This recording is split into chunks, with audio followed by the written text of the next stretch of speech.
நண்பர்களே, அரண் வலியுறுத்துகிற அதிகாரத்தின் தொடர்ச்சியை நாம் இந்த காணொளியில் காணலாம். குறள் நம்பர் 37. அறத்தாறு இதுவென வேண்டா சிவிகை பொறுத்தானோடு ஊர்ந்தான் இடை. அறம் இதுவென சொல்லல் வேண்டாம் பல்லக்கில் அமர்ந்திருப்பவனுக்கும் அதை சுமப்பவனுக்கும்.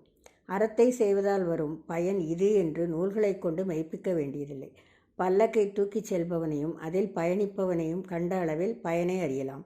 அறவழியில் செல்பவர்கள் பல்லக்கில் உட்கார்ந்து செல்பவர்களைப் போல வாழ்க்கையில் வரும் இன்பத் துன்பங்கள் இரண்டினையும் எளியவாக கருதி மகிழ்வுடன் பயணத்தை மேற்கொள்வார்கள்.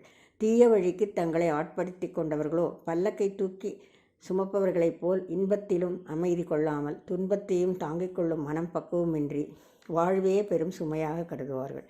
What is the benefit in doing அறம்?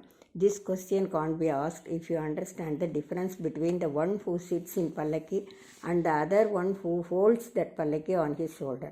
One should not be able to see the benefits of aram as he can understand very well the usefulness of aram if he see the gap between the one who sits and enjoys the travel in pallaki and one who holds the pallaki on his shoulder and walks. The benefit in doing aram is like the pleasure of sitting in pallaki, and he is the one who treats both happiness and sorrows equally while doing aram, and not doing aram leads to all sorrows in life, like holding the pallaki. குறள் number 38.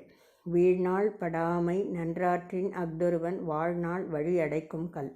வாய்த்த நாள் முழுவதும் வீணாகாமல் அறம் செய்தால் அது ஒருவருக்கு வாழ்நாள் வழியை மூடும் கல். ஒருவன் அறம் செய்ய தவறிய நாள் ஏற்படாதவாறு அறத்தை செய்வானானால் அதுவே அவன் உடலோடு வாழும் நாள் என்ற பிறவி வழியை அடைக்கும் கல்லாகும். அதாவது அந்த அறச்செயலே அவன் திரும்ப பிறக்கும் வழியை அடைக்கும் கல்லாகும். For one who doesn't waste even a day in his lifetime without doing aram, that itself will be like a stone in the doorstep on the end of the day of his life, that is between death and next birth. குறள் number 39.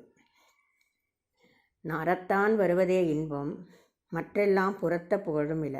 அறச்செயல்களால் வருவதே உண்மையான இன்பம், மற்றவையெல்லாம் யாராலும் மதிக்கப்படுபவை அல்ல.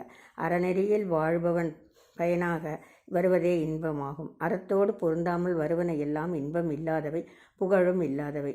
Those which come from aram, that is leading disciplined life with sincerity, only brings all real happiness and fame. Others bring though seems to be happiness are not the real ones. குறள் number 40. செயற்பாலதோறும் அரணே ஒருவருக்கு உயர்ப்பாலதோறும் பழி. பல செயல்களை அறத்துடன் செய்யும் ஒருவருக்கு பழியும் பல உயர்வை தரும். அதாவது ஒருவன் வாழ்நாளில் முயற்சி மேற்கொண்டு செய்யத்தக்கது அறமே, செய்யாமல் காத்து கொள்ளத்தக்கது பழியே ஆகும். It is better for anyone to do all with aram, that is with sincerity, which gives all good to him. If he goes against the aram, life without sincerity, it leads to all evils, that is he will not get good name. Aram is the one thing which can bring all fames to anyone, and others will bring only evils like padi, that is blaming by others, etc. Thank you.